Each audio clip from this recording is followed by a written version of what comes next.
GKI Kanaan, jumpa lagi dalam Saat Teduh Bareng Yuk di hari Kamis ini, tanggal 3 Desember 2020. Tema kita hari ini yaitu anak lembu emas. Teman-teman tentu pernah ingat ya kisah mengenai anak lembu emas ketika kita sekolah minggu. Terdapat di Keluaran pasal 32 ayat 1 sampai dengan ayatnya yang ke-35 guys. Kita baca pelan-pelan ya. Ketika bangsa itu melihat bahwa Musa mengundur-undurkan turun dari gunung itu, maka berkumpullah mereka mengerumuni Harun dan berkata kepadanya, "Mari, buatlah untuk kami Allah yang akan berjalan di depan kami, sebab Musa ini, orang yang telah memimpin kami keluar dari tanah Mesir, kami tidak tahu apa yang telah terjadi dengan dia." Lalu berkatalah Harun kepada mereka, "Tanggalkanlah anting-anting emas yang ada pada telinga istrimu, anakmu laki-laki dan perempuan, dan bawalah semuanya itu kepadaku." Lalu seluruh bangsa itu menanggalkan anting-anting emas yang ada pada telinga mereka dan membawanya kepada Harun. Diterimanya itu dari tangan mereka, dibentuknya dengan pahat, dan dibuatnyalah daripadanya anak lembu tuangan.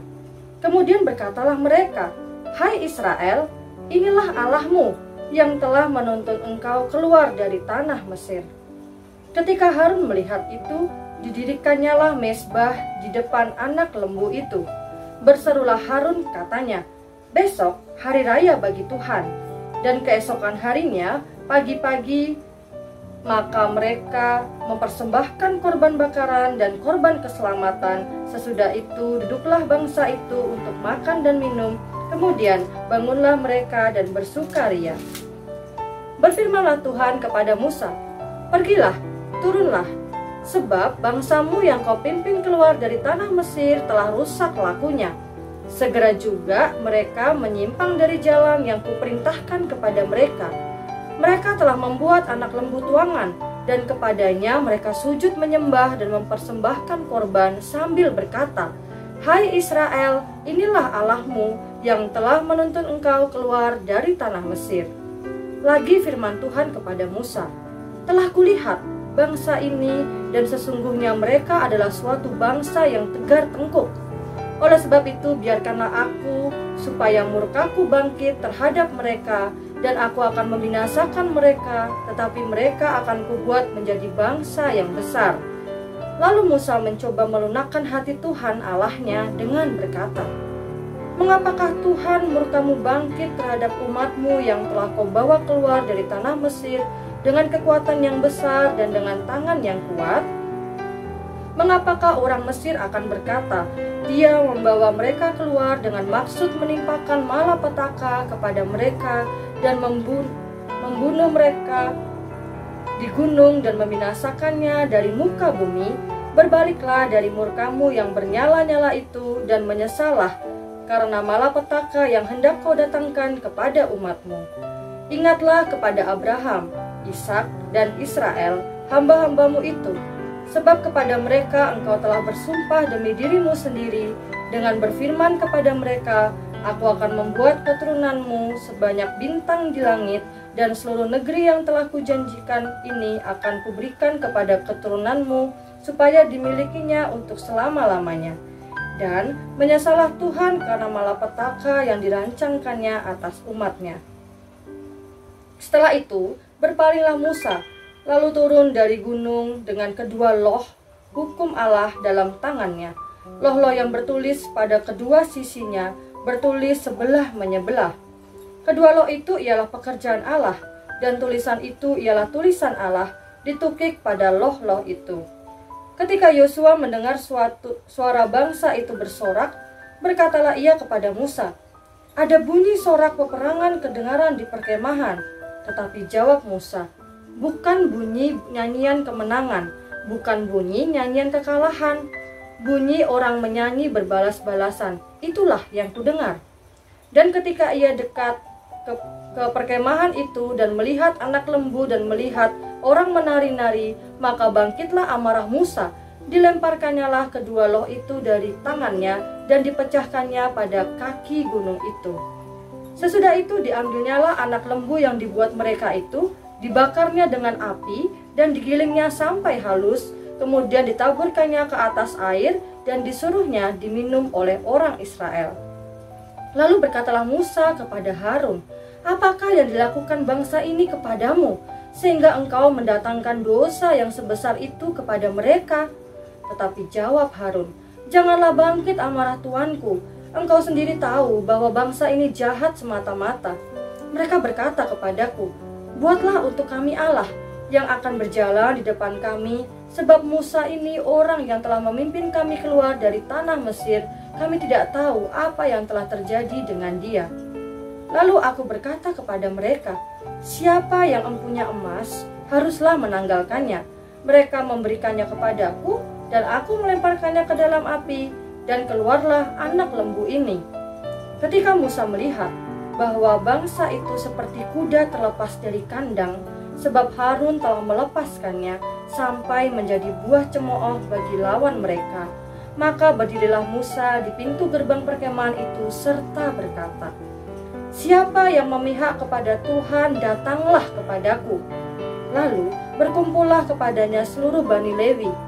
Berkatalah ia kepada mereka, "Beginilah firman Tuhan Allah Israel. Baiklah kamu masing-masing mengikatkan pedangnya pada pinggangnya, dan berjalanlah kian kemari melalui perkemahan itu dari pintu gerbang ke pintu gerbang, dan biarlah masing-masing membunuh saudaranya dan temannya dan tetangganya." Bani Lewi melakukan seperti yang dikatakan Musa, dan pada hari itu tewaslah kira-kira 3.000 orang dari bangsa itu. Kemudian berkatalah Musa, "Baktikanlah dirimu mulai hari ini kepada Tuhan, masing-masing dengan membayarkan jiwa anaknya laki-laki dan saudaranya, yakni supaya kamu diberi berkat pada hari ini." Keesokan harinya berkatalah Musa kepada bangsa itu, "Kamu ini telah berbuat dosa besar, tetapi sekarang aku akan naik menghadap Tuhan. Mungkin aku akan dapat mengadakan pendamaian karena dosamu itu." Lalu kembalilah Musa menghadap Tuhan dan berkata, "Ah, bangsa ini telah berbuat dosa besar, sebab mereka telah membuat Allah emas bagi mereka. Tetapi sekarang kiranya engkau mengampuni dosa mereka itu, dan jika tidak, hapuskanlah kiranya namaku dari dalam kitab yang telah kau tulis." Tetapi Tuhan berfirman kepada Musa, "Siapa yang berdosa kepadaku, nama orang itulah yang akan kuhapuskan dari dalam kitabku. Tetapi pergilah sekarang, tuntunlah bangsa itu ke tempat yang telah kusebutkan kepadamu, akan berjalan malaikatku di depanmu. Tetapi pada hari pembalasanku itu, aku akan membalaskan dosa mereka kepada mereka." Demikianlah Tuhan menulahi bangsa itu, karena mereka telah menyuruh membuat anak lembu buatan Harun itu. Teman-teman, sejauh itu ya pembahasan kita pada hari ini. Teman-teman yang terkasih, Allah yang telah mengikat perjanjian dengan Israel di atas Gunung Sinai, Allah telah memberikan berbagai peraturan dan petunjuk kepada Musa untuk membuat kemah suci dan berbagai perkakasnya. Bahkan Allah menuliskan sendiri teman-teman 10 hukum Allah pada 2 loh batu, terdapat di Keluaran 31 ayat 18. Kita tahu teman-teman bahwa 2 hukum yang pertama mengharuskan umat Israel untuk mengutamakan Allah dan melarang mereka untuk menyembah ilah lain. Namun ironis teman-teman, berada di kaki gunung saat menantikan Musa ternyata membuat orang Israel itu nggak sabar. Mereka mengira bahwa Musa sudah binasa dalam api yang terlihat menghanguskan di puncak gunung Sinai. Maka teman-teman, bagai anak ayam kehilangan induk nih, bangsa Israel terlihat kacau. Lalu mereka mendesak Harun untuk membuat Allah lain yang akan memimpin mereka. Sayangnya teman-teman, Harun malah mengikuti kemauan orang Israel dengan membuat patung lembu emas. Nah, padahal kita tahu itu dosa di mata Tuhan. Dengan berbuat demikian, mereka menyamakan Allah dengan patung yang tidak memiliki kuasa apapun. Teman-teman, mereka itu merupakan Allah yang masih hadir dalam kemuliaannya di atas Gunung Sinai. Allah yang telah membebaskan mereka dari perbudakan Mesir dan memelihara hidup mereka. Mereka lebih ingin percaya kepada Allah palsu, teman-teman, buatan tangan mereka sendiri. Gak heran ya, Allah murka sehingga ingin membinasakan Israel. Namun, Musa sebagai pemimpin yang mengasihi umat memohon agar Tuhan mengampuni umatnya demi nama baiknya, agar tidak diolok-olok oleh orang Mesir, juga demi perjanjian dengan leluhur Israel. Doa Musa didengar oleh Tuhan, teman-teman. Ia tidak jadi melenyapkan umat Tuhan. Nah, kemarahan Allah memperlihatkan ketidaksukaan Tuhan bila umat tidak menjadikan Dia sebagai Allah satu-satunya. Sebab itu, mari kita introspeksi, teman-teman. Adakah kita menjadikan Allah sebagai satu-satunya yang kita sembah, atau adakah pihak lain yang menjadi sandaran hidup kita? Ingatlah, kita hanya boleh menyembah dan memprioritaskan Allah di atas segala sesuatu karena Dia telah menebus kita di dalam Kristus. Tuhan memberkati kita semua. Halo semuanya. Teman-teman, hari ini materi satu kita wow banget loh. Kenapa aku bilang gitu?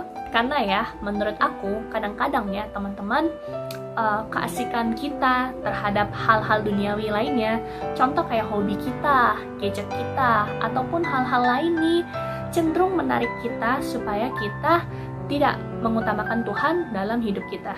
Ya nggak teman-teman? Aku juga kadang gitu sih teman-teman. Bersyukur banget ya kalau hari ini kita bisa belajar supaya kita kembali mengutamakan Tuhan dalam kehidupan kita. Amin. Teman-teman, kita berdoa yuk. Tuhan Yesus yang baik, terima kasih untuk hari ini. Engkau memberikan kami kesempatan supaya kami kembali belajar bahwa kami tidak boleh gampang jatuh tenggelam di dalam kehidupan yang duniawi, atau kami terlalu mementingkan hal-hal lain sehingga kami melupakan nama-Mu. Ajar kami untuk selalu mengingat Tuhan dan mengutamakan Tuhan dalam kehidupan kami, dan apapun yang terjadi supaya hati kami boleh tetap berfokus kepada Engkau. Terima kasih Tuhan. Berkati hari ini supaya bisa menjadi hari yang lebih baik lagi daripada yang kemarin. Terima kasih, dalam nama-Mu kami berdoa, amin. Teman-teman, jangan lupa loh bagiin materi saat teduh kita hari ini ke teman-teman yang membutuhkan ya, supaya bisa jadi berkat loh. Teman-teman, aku juga mau kasih tahu nih, kita tuh ada podcast loh, dan itu sangat relate sama kehidupan anak muda zaman sekarang. So, pasti kalian nyesel deh kalau nggak dengerin. Langsung aja dengerin ya. Terus gitu, teman-teman, aku mau kasih tahu juga kalau kita itu ada Zoom Fellowship setiap hari Sabtu. Seperti biasa, linknya ada di grup WhatsApp ataupun di grup Line. Jadi, always stay tune, oke? Tuhan Yesus memberkati. Bye-bye. Selamat datang di obrolan santai Youth Millennial. Apa Jul temanya? Kali ini kita bahas mager. Nah, siapa nih di antara kalian yang suka mager-mageran? Kenapa sih kok sebenarnya anak-anak muda nih terutama kok sering banget sih dikit-dikit mager gitu? Masalah mager ini nggak cuma terjadi di generasi kita ya. Udah jadi karakter gimana dong? Nah itu. Ini Abram ya. Mungkin udah jadi karakter Abram. Bisa dibilang. Ini modal pengakuan dosa ya. Tapi kan ya kok cara buat ngelawan rasa mager ini kan susah banget gitu. Ya, teman-teman taruh di dalam otak lu, Tuhan menciptakan lu untuk sebuah tujuan. Kalau lu masih nggak tahu tujuannya apa hari ini, that's okay, teman-teman. Kalau lu belum tahu, teman-teman udah mulai bisa taruh begini dalam otak lu. Tuhan menciptakan saya untuk memuliakan Dia.